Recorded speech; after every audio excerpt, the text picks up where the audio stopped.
तो बच्चों आज के इस वीडियो में जैसा कि आपने थंबनेल में देखा होगा, हम डिस्कस करने वाले हैं कि दिल्ली के अंदर अर्थात दिल्ली में इस प्रकार की वाटर लॉगिंग अर्थात बाढ़ जैसी एक समस्या, फ्लड या आप कहें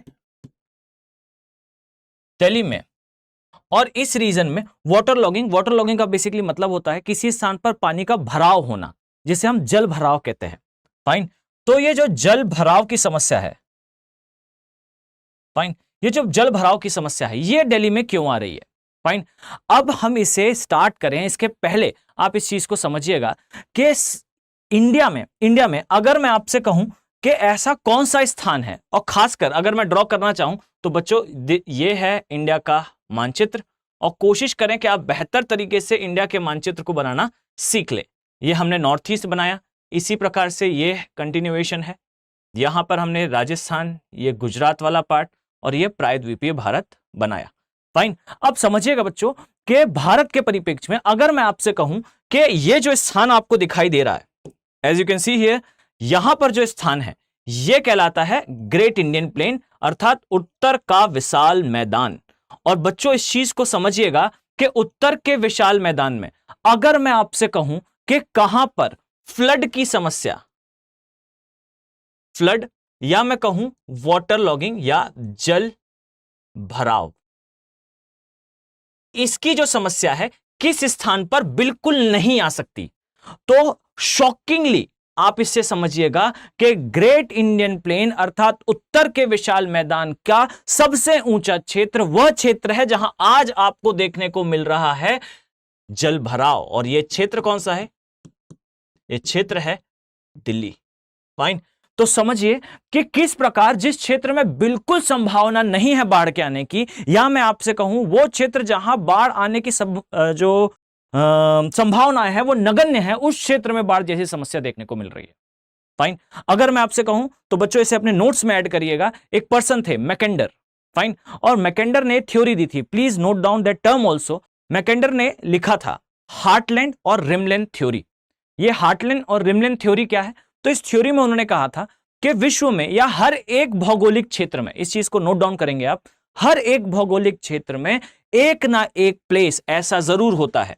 अगर मैं आपसे कहूं कि हार्टलैंड और रिमलैंड थ्योरी ये इस क्षेत्र के लिए लगाई जाए, तो याद रखिए मैकेंडर ने कहा था किसी भी भौगोलिक क्षेत्र का एक भाग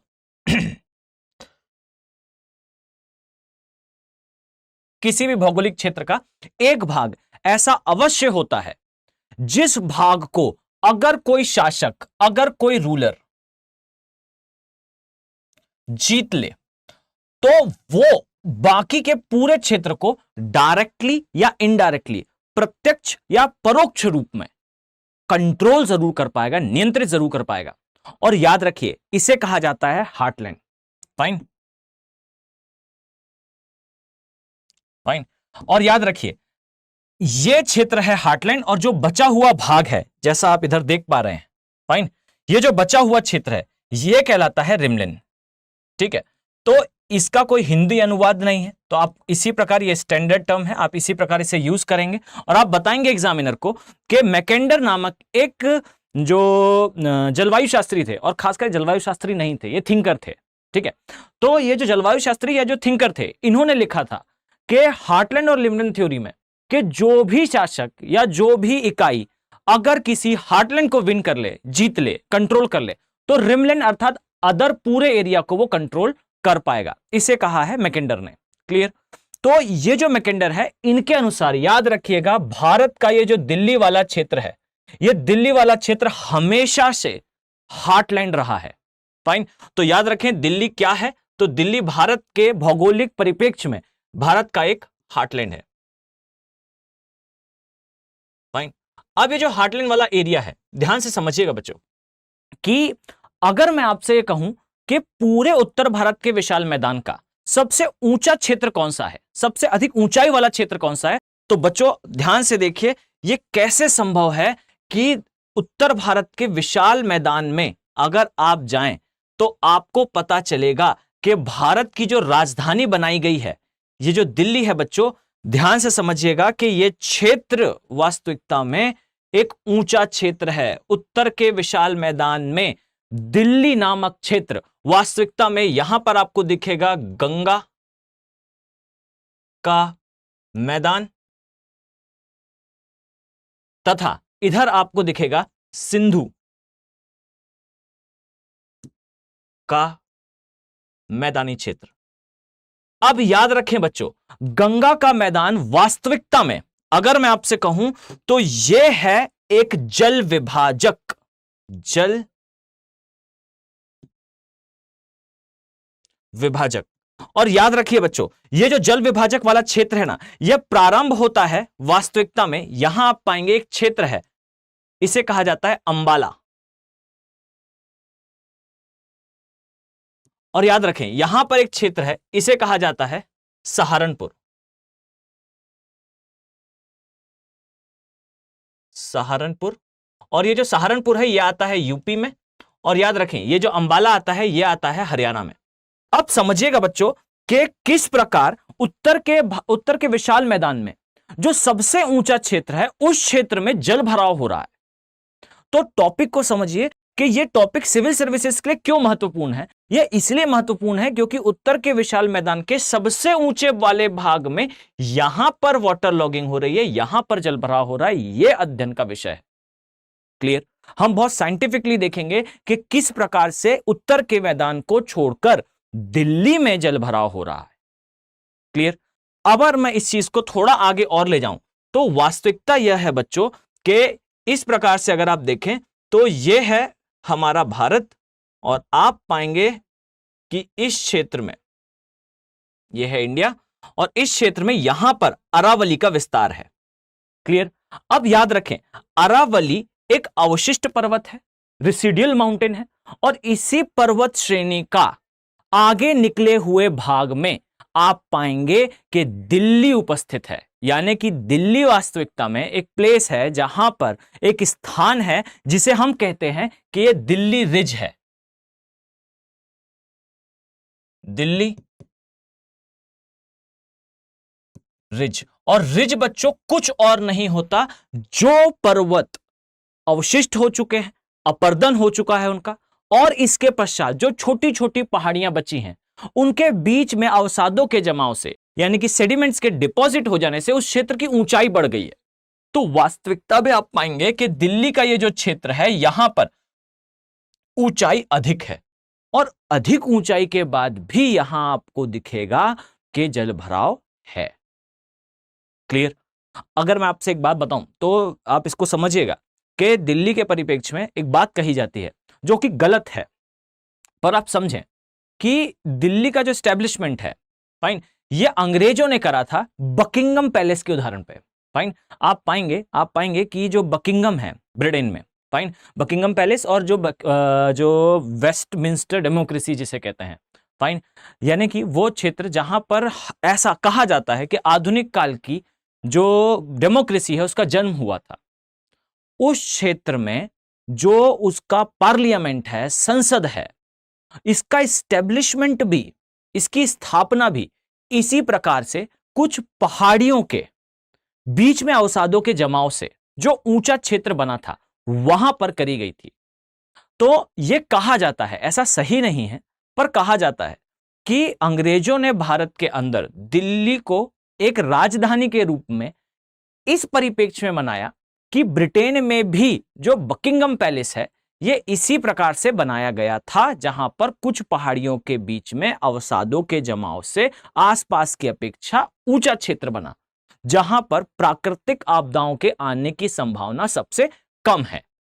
और इसीलिए भारत में भी अंग्रेजों ने दिल्ली को एज अ कैपिटल, ऐसा राजधानी इसीलिए बनाया ताकि दिल्ली किसी भी प्रकार की प्राकृतिक आपदा से दूर रहे, और आज एक प्राकृतिक आपदा आपको दिख रही है। क्लियर? वास्तविकता यह है दिल्ली अंग्रेजों के आगमन के बहुत पहले से भारत की राजधानी रहा है, पर अगर मैं इस परिप्रेक्ष्य को हटा भी दूं तो भी अगर अंग्रेजों के पैटर्न पे चले, इस स्थिति में भी दिल्ली में जलभराव नहीं होना चाहिए। क्लियर? एक और मैं आपको उदाहरण देता हूं, आप सोचकर देखिए बच्चों कि विश्व की सबसे बड़ा लोकतंत्र, world's largest democracy is India. आज के समय इंडिया जो है एक आर्थिक क्षेत्र की बड़ी शक्ति बन के उभरा है। क्या यह भारत जैसी बड़ी डेमोक्रेसी के लिए, भारत जैसे एक स्ट्रॉन्ग नेशन के लिए एक शेमफुल इवेंट नहीं है, एक शर्म का जो दौर है यह नहीं है कि भारत की राजधानी में आज पानी भरा हुआ है। फाइन, अब इसको समझिएगा साइंटिफिकली कि यहां पर सरकार भी असहाय फील कर रही है। रीजन क्या है? तो अब हम बात करते हैं कि वास्तविकता में दिल्ली में समस्या क्या है। क्लियर? तो देखिए, अगर मैं आपसे कहूं इस स्लाइड में, तो ध्यान से देखिएगा, ये जो मैं आपको स्लाइड दिखा रहा हूं, ये स्लाइड आपके लिए बहुत महत्वपूर्ण है। ये स्लाइड आपके लिए गेम चेंजर है। इसे समझने से पहले हम थोड़ा इसे जान लेते हैं। ठीक है, अब देखिए, अगर मैं आपसे ये कहता हूं कि क्या कारण है किसी क्षेत्र में जल का भराव हो, तो इसका एक लाइन का स्पष्ट उत्तर है कि भारत के अंदर बहुत सारे जो क्षेत्र हैं इनका स्टैब्लिशमेंट। अब यहां से देखिए, ये जो टॉपिक है ये ऑप्शनल में आता है, इसे कहा जाता है कंट्री प्लानिंग। ठीक है, ये जीएस का पार्ट नहीं है, बट मैं ये डेटा निकालकर आपको दे रहा हूं। ध्यान से देखिए, अगर मैं आपसे कहूं ये दिल्ली है, तो समझिएगा बच्चों कि दिल्ली के परिप्रेक्ष्य में ये जो क्षेत्र आप देख पा रहे हैं, ठीक, ये जो क्षेत्र यहां पर आप देख पा रहे हैं, ये क्षेत्र वो है जहां पर आपको दिल्ली रिज नामक एक रोड दिखेगा, या आप इसे कहें कि यहां पर आपको देखने को मिलेगा कि दिल्ली की ऊंचाई अधिक है। क्लियर है? फाइन, ये एग्जैक्ट नहीं है बच्चों, पर मोटा मोटा यहां पर आपको दिल्ली रिज दिखेगी। क्लियर? अब देखिएगा, यहां कहीं से आपको बहती हुई दिखाई देगी हमारी यमुना नदी। जस्ट अ सेकेंड, मैं ऐसा कलर चेंज कर देता हूं, और यह क्षेत्र आपको दिखेगा कि यहां कहीं से यमुना का प्रवाह है। क्लियर? चलिए, अब देखिए, मेरी बात ध्यान से समझिएगा। अगर मैंने आपसे कहा कि यह क्षेत्र जो आपको दिख रहा है, यहां पर दिल्ली की ऊंचाई थोड़ी ज्यादा है, दिल्ली के क्षेत्र की ऊंचाई थोड़ी ज्यादा है, और इसके बाजू से यहां से यमुना का प्रवाह है। क्लियर? अब ध्यान से समझिएगा, अगर इस क्षेत्र से यमुना प्रवाहित हो रही है, तो इसका मतलब है यमुना ने भी इस क्षेत्र में अपक्षय अपरदन करा है। क्लियर? ऊंचाई ज्यादा है, इसके बीच से यमुना साइड से निकल रही है। यहां पर जानने योग्य बात यह है कि इस क्षेत्र का पहले भी अपक्षय अपरदन हुआ, और आज भी अपक्षय अपरदन कंटिन्यू है। क्लियर? अब देखिए, अब आए इस डायग्राम में। अगर मैंने आपसे कहा कि दिल्ली के इस क्षेत्र की ऊंचाई ज्यादा है, तो बच्चों ये इस शीट में आप ध्यान से देखें तो आपको जल भराव भी इसी स्थान पर दिखेगा। ठीक है, ये एरियाज बने हुए हैं। फाइन, और इन एरियाज में आप पाएंगे कि यहां इन क्षेत्रों में बहुत ज्यादा पानी भरा हुआ है। अब ये ऊंचे क्षेत्र में पानी क्यों भरा, तो समझिएगा साइंटिफिकली कि दिल्ली का एक सबसे बड़ा प्रॉब्लम यह है कि दिल्ली प्लान्ड मैनर से, यानी कि इस क्षेत्र को, पूरे दिल्ली को एक प्लान के तहत बसाया नहीं गया है। दिल्ली का एस्टेब्लिशमेंट नहीं, इवोल्यूशन हुआ है। दिल्ली की स्थापना नहीं, दिल्ली नगर का विकास हुआ है। दिल्ली एज अ नगर विकसित हुआ है। वास्तविकता यह है कि दिल्ली नामक क्षेत्र आपको महाभारत काल में दिखेगा बच्चों। इंद्रप्रस्थ नाम से महाभारत में जो क्षेत्र है, वो क्षेत्र दिल्ली में आता है। आप चाहे महाभारत काल देखें, और महाभारत काल से लेकर आज तक दिल्ली के अलग अलग क्षेत्रों का अलग अलग समय पर स्थापना करी गई है। और यही कारण है, जैसा आप देख पाएंगे, जो लाल कोट है ये राजपूत राजाओं ने बनाया था। फाइन, इसी प्रकार आप देखेंगे सिरी, ये जो है अलाउद्दीन खिलजी ने बनाया था। तुगलकाबाद गयासुद्दीन तुगलक ने बनाया था। जहांपना ये मोहम्मद बिन तुगलक ने बनाया था। फिरोजाबाद ये फिरोज शाह तुगलक ने बनवाया था। शेरगढ़ ये शेरशाह सूरी ने, और शाहजहानाबाद शाहजहां ने स्टैब्लिश करा था। क्लियर? तो इस प्रकार से आप पाएंगे कि दिल्ली का एस्टैब्लिशमेंट, दिल्ली की स्थापना एक नगर के तहत, समझिएगा कि एक साथ नहीं करी गई है। दिल्ली के जो 7 क्षेत्र हैं, ध्यान से देखिएगा, अगर मैं ड्रॉ करूं तो बच्चों ये कुछ इस प्रकार से दिखेगा कि जो दिल्ली है, इस प्रकार से इसका मैप है, थोड़ा इस साइड से जाएगा। फाइन, और दिल्ली के 7 अलग अलग क्षेत्र इस प्रकार से बसाए गए हैं। क्लियर? अब ये क्षेत्र आपको दिखेंगे दिल्ली में। अब समझिएगा बहुत ध्यान से कि ये जो क्षेत्र आपने देखे ये एक साथ नहीं बसे। अगर मैंने आपसे कहा मान लीजिए लालकोट है, ये दूसरा क्षेत्र, तीसरा, और ये जो 8th वन है इसे न्यू दिल्ली कहते हैं। फाइन, अभी मैं आता हूं इस बारे में भी। फाइन, अब इन 8 क्षेत्रों का स्थापना अलग अलग समय पर करी गई। अब बताएं बच्चों, जब इस क्षेत्र की स्थापना हो रही थी, मान लीजिए जो राजपूत राजा थे वो लाल कोट बना रहे थे, क्या उनके सामने उस समय ये अन्य क्षेत्र उपस्थित थे? Answer is no. जब ये क्षेत्र उपस्थित नहीं थे तो इन्होंने इन क्षेत्रों के रिस्पेक्ट में कोई प्लानिंग नहीं बनाई, यानी कि इस क्षेत्र की जल निकासी कहां होगी इसे यह सोचकर नहीं बनाया गया कि सामने कोई और नगर कभी स्थापित होगा। तो हुआ क्या कि इस नगर की स्थापना के पश्चात इसका जल आसपास के क्षेत्रों में छोड़ दिया गया। क्लियर। अब कालांतर में अगला नगर स्थापित हुआ। अब उस नगर ने क्या करा? उस नगर ने यह करा कि इस जल से निपटने के लिए इस जल को उसने किसी और दिशा में मोड़ा और यहां के जल को किसी और दिशा में कर दिया। अब इस प्रकार से अलग अलग क्षेत्रों ने अलग अलग तरीके से अपनी जल निकासी को मैनेज करा है, यानी कि प्रॉपर कोई जल निकासी नहीं बनी है। तो हुआ क्या है, तो ध्यान से समझिएगा कि जब कभी वर्षा अधिक होती है तो इन नगरों में वर्षा का जल निकासी के दौरान एक से निकल के दूसरे के अंदर प्रवेश कर जाता है, एंटर कर जाता है। अब इस चीज को बहुत ध्यान से समझिएगा। अगर मैंने आपसे कहा कि एक नगर को उदाहरण के तौर पर लें, तो बच्चों ये कंट्री प्लानिंग का बहुत बड़ा टॉपिक है। मैं इसे शॉर्ट में अगर आपको समझाऊं तो भारत के परिप्रेक्ष्य में जैसा हम पढ़ रहे हैं, भारत के परिप्रेक्ष्य में बच्चों बहुत ध्यान से समझिएगा। अगर मैंने आपसे कहा कि इसे थोड़ा और डिटेल फॉर्म में देखें, अगर मैं आपसे कहूं कि भारत में अभी जो पोर्ट हैं इनका डेवलपमेंट बहुत बड़े लेवल पे चल रहा है, फाइन, तो एक बात बताए, बंदरगाह तो पहले से उपस्थित है, तब के केस में उसका डेवलपमेंट किस नाम से है, उसका डेवलपमेंट हो क्यों रहा है?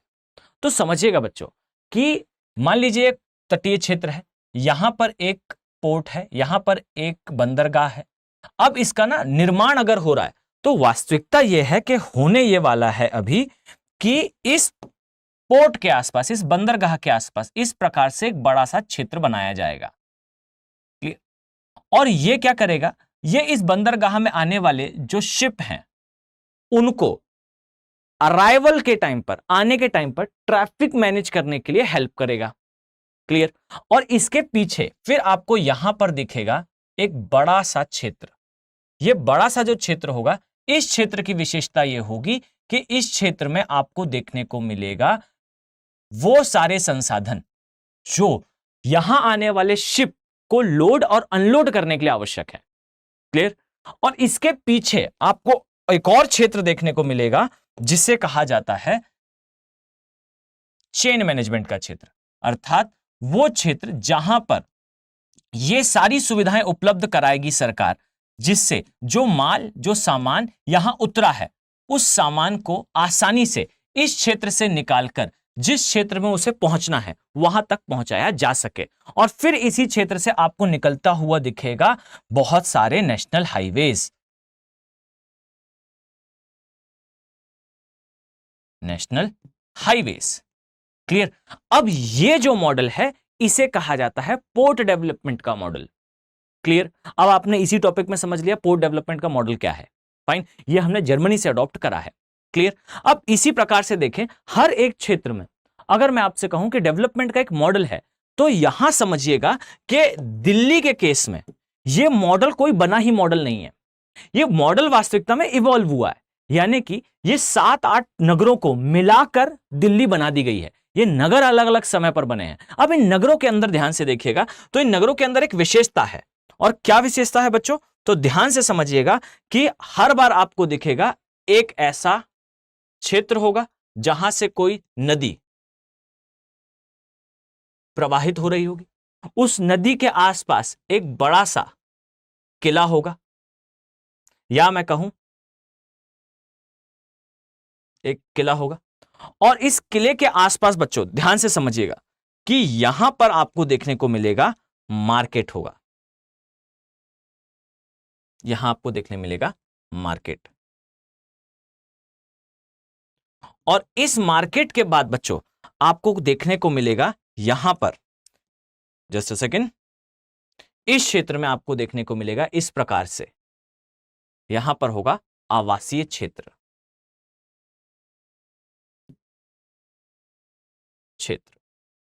और इस आवासीय क्षेत्र के बाद बच्चों यहां आपको देखने को मिलेगा संसाधनों के लिए या विकास के लिए कुछ रोडवेज, रेलवेज,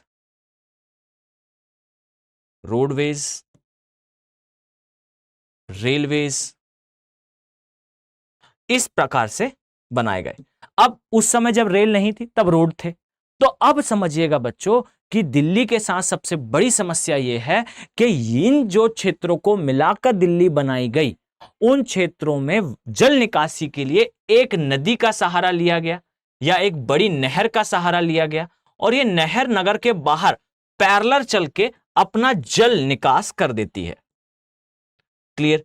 अब इसने यहां जल निकाल दिया, इस क्षेत्र से जो भी जल निकला इसे जो है इस प्रकार से निकालकर इस नदी में डाल दिया जाता है, और जब इस नदी में छोड़ दिया जाता है तो ये नदी या ये नहर किसी स्थान पर जाके उस जल को छोड़ देती है। अब जब प्लांट मैनर से दिल्ली नहीं बनी तो हुआ ये कि जब 1947 में भारत ने स्वतंत्रता गेन करी, आजादी प्राप्त करी, उस समय इन 7 नगरों को इस प्रकार से एक नदी के माध्यम से, एक नहर के माध्यम से जोड़ने का प्रयास करा गया। क्लियर? अब जोड़ने के प्रयास में समझिएगा कि मान लीजिए मैंने आपसे कहा, जैसा कि इस डायग्राम में मेंशन है, कि यहां पर जल निकासी का प्रयास है, तो हुआ यह है कि इन नगरों को इस प्रकार से एक दूसरे से जल निकासी के लिए जोड़ा गया।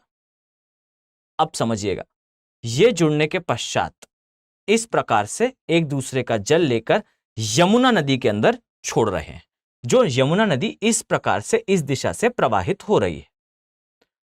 अब बच्चों यह है एक्चुअल रीजन कि यमुना नदी के अंदर जो दिल्ली है, इस पूरे क्षेत्र का जल निकलकर भरता है और फिर यमुना इस जल को लेकर आगे जाती है। अब समस्या यह है कि किसी भी स्थान पर अगर बारिश ज्यादा होती है तो इस क्षेत्र से पानी इस प्रकार से निकलकर जब जाएगा तो ये किसी भी स्थान पर अगर रुका बच्चों तो ये पूरा जल इसी क्षेत्र में भर जाएगा। और याद रखिए, अगर ये ठीक से निकलता भी है तब भी जल के निकास के लिए जल का एक नियत मात्रा में होना ये ठीक है, उससे ज्यादा होने पे पानी को निकलने में समय लगता है। ये 10 से 12 घंटे और कई बार 72 घंटे तक का समय होगा। तो समझिए, आपदा यह है, समस्या यह है कि एक स्थान से निकलने के बाद ये दूसरे स्थान में भरेगा, दूसरे स्थान से निकलने के बाद ये तीसरे स्थान में, और तीसरे के बाद ये अल्टीमेटली पहुंचेगा यमुना। और जब ये यमुना पहुंचेगा बच्चों तो याद रखिए कि यमुना के अंदर जल भराव होगा। और याद रखिए, जब यमुना के अंदर जल भराव होगा तो यमुना क्या कॉज करेगी? फ्लडिंग, यानी कि बाढ़। तो कुल मिला के जल भराव या वाटर लॉगिंग एक इंटरमीडिएट स्टेट है जिसके बाद बाढ़ उस क्षेत्र में आएगी। तो यही आपको देखने को मिला। शुरुआती दौर में अलग अलग क्षेत्रों में पानी भरा और फिर न्यूज में आया कि यमुना में बाढ़ है। क्लियर? तो कुल मिला के यमुना में बाढ़ नहीं है, वो पानी जो वाटर लॉगिंग के कारण कहीं रुका हुआ था वो पानी निकल के यमुना के अंदर आ गया है। क्लियर? तो सबसे बड़ी एक समस्या दिल्ली के साथ यह है कि प्लांट मैनर से इसका एस्टेब्लिशमेंट नहीं होने के कारण अलग अलग नगर अलग अलग समय पर बसे और जल निकासी की कोई बेहतर व्यवस्था नहीं हो पाई। अब आपके दिमाग में एक प्रश्न आ रहा होगा कि जब हमें आजाद हुए 70 साल हो चुके हैं तो इस समस्या का अब तक समाधान मिला क्यों नहीं है? क्लियर? तो बच्चों समझिएगा कि हम किस क्षेत्र के बारे में बात कर रहे हैं। दिल्ली बच्चों वो क्षेत्र है जहां आपको देखने को मिलेगा जनसंख्या घनत्व। और अगर मैं आपसे उदाहरण के लिए कहूं, और ये डेमोग्राफी वाले चैप्टर में आएगा, और याद रखिए आप इसे बहुत सारे प्लेसेस में पुट कर सकते हैं। क्या? तो बच्चों आप पाएंगे कि जो नॉर्डिक नेशंस हैं, यानी कि जो पश्चिमी यूरोप के नेशन हैं, यहां आपको डेनमार्क, आइसलैंड, ग्रीनलैंड और स्वीडन, इन क्षेत्रों में जनसंख्या का घनत्व यानी कि प्रति स्क्वायर किलोमीटर कितने लोग रहते हैं, अगर आप इसे अंदाज लगाना चाहें तो ये नियर अबाउट 3 से लेके 30 के बीच में होता है। क्लियर? अगर मैं एवरेज निकाल लूं तो 15 होगा, यानी कि 15 लोग पर स्क्वायर किलोमीटर रहते हैं। और अगर आप अंदाज लगाना चाहें कि इस क्षेत्र में, दिल्ली वाले क्षेत्र में जनसंख्या कितनी अधिक है, तो याद रखिए बच्चों, दिल्ली के केस में जो जनसंख्या घनत्व है ये 15,000 के समथिंग है। इसे समझिएगा, किसी क्षेत्र में अगर जनसंख्या 15 है, वहां पर डेवलपमेंट इनिशिएटिव कितने अच्छे से रन हो पाएंगे, और किसी क्षेत्र में जनसंख्या का घनत्व अगर 15,000 है तो किसी भी चीज को ट्रिगर करने में कितनी बड़ी समस्या आएगी। और इस चीज को समझिएगा बच्चों कि दिल्ली के केस में यहां पर कोई बहुत बड़ा कंस्ट्रक्शन करके लोगों को विस्थापित करना और विस्थापित करने के बाद एक पूरा सिस्टम बनाना जल निकासी के लिए, यह एक बहुत बड़ा चैलेंज है। क्यों चैलेंज है? क्योंकि यहां पर स्क्वायर किलोमीटर 15,000 लोग रह रहे हैं। आप पुनर्वास कार्यक्रम चलाओगे कैसे? क्लियर? अब इतना मैसिव डेवलपमेंट, आपने आरडीएक्स लगा के कुछ क्षेत्रों में अगर कैनाल बनाने का ट्राई करा भी, फाइन, नहर बनाने का प्रयास करा भी, तब भी आप पाएंगे कि आपने आरडीएक्स लगाया, 2 किलोमीटर का एरिया भी अगर आपको खाली कराना है तो आपको लगभग 30-35 हजार लोग वहां से विस्थापित करने होंगे। और 30-35 हजार ये बहुत बड़ा नंबर है बच्चों। क्लियर? तो गवर्नमेंट के सामने भी एक बड़ी समस्या है कि अगर इस क्षेत्र के लिए उन्होंने यह प्रयास करा कि मास लेवल पे, बहुत वृहद स्तर पे कोई परियोजना चलाकर दिल्ली के अंदर जल निकासी का एक बड़ा सिस्टम एस्टेब्लिश करा जाए, बड़ा सिस्टम स्थापित करा जाए, तो याद रखिए बच्चों, यह बहुत रिस्की होगा, क्योंकि इस क्षेत्र का जनसंख्या घनत्व बहुत ज्यादा है। क्लियर? तो एक बड़ी समस्या यह है कि यहां पर बड़ा कंस्ट्रक्शन नहीं हो सकता। अब इस चीज को समझिएगा कि इस समस्या का समाधान क्या है। क्लियर? तो बहुत ध्यान से समझिए कि हमने इस समस्या का एक समाधान बना रखा है। और क्या है इस समस्या का समाधान? तो याद रखिए, इस समस्या का समाधान है कि हम दिल्ली के अंदर वाटर पंपिंग सिस्टम, इसके तहत यानी कि जल निकासी के लिए इस प्रकार का एक सिस्टम बनाएं। जस्ट अ सेकेंड, अगर मैं आपसे कहूं कि दिल्ली के लिए जल निकासी का एक सिस्टम बनाएं, तो इसके लिए एक बहुत बढ़िया माध्यम आपको देखने को मिलेगा कि हम ये जो वाटर को, ये जो जल को निकालने के लिए हम किसी क्षेत्र से पानी को सामान्य प्रवाह के द्वारा जाने से रोकें तथा उसे कुछ छोटे छोटे क्षेत्रों में भर ले। क्लियर? अब मान लीजिए ये सीधा जाता, तो इसको हमने यहां वाटर टैंक्स लगाकर रोका, और वाटर टैंक लगाने के बाद यहां से पंप के माध्यम से इसे निकाला जाए। क्लियर?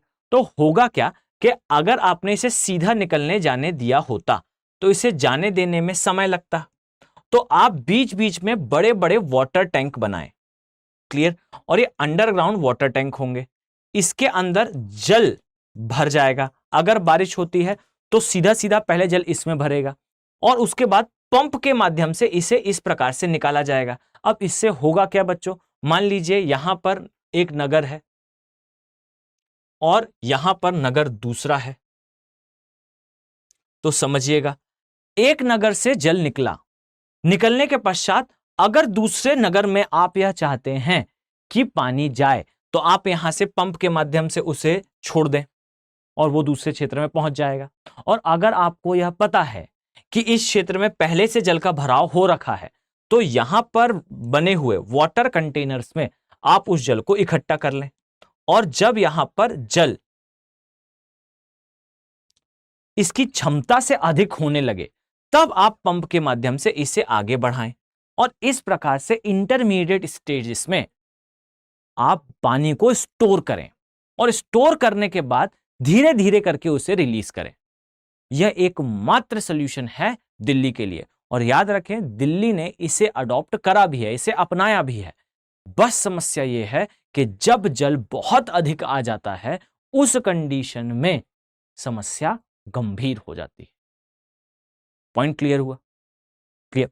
चलिए अब देखें बच्चों, दिल्ली के लिए हमने यह देखा कि किस प्रकार से दिल्ली हमारे लिए बहुत जरूरी है। जैसा कि मैंने आपको हार्टलैंड और रिमलैंड थ्योरी से समझाया कि मैकेंडर ने बोला था जो किसी भौगोलिक क्षेत्र के एक भाग को जिसे वो हार्टलैंड कहेगा, उस क्षेत्र को अगर कंट्रोल कर ले तो वो बाकी के पूरे रिमलैंड को कंट्रोल कर लेगा। क्लियर? तो दिल्ली एक हार्टलैंड है। क्लियर? और इसके साथ मैंने बताया कि अगर उत्तर भारत के विशाल मैदान में मैं कहूं कि कहां बाढ़ बिल्कुल नहीं आ सकती, तो बिल्कुल नहीं आने वाला क्षेत्र दिल्ली है, और तभी इसे एक राजधानी के रूप में स्थापित किया गया था। क्यों स्थापित करा गया? क्योंकि एक जल विभाजक है, और जल विभाजक का एक सामान्य सा नेचर होता है कि उस क्षेत्र की ऊंचाई अन्य क्षेत्र की अपेक्षा अधिक होती है।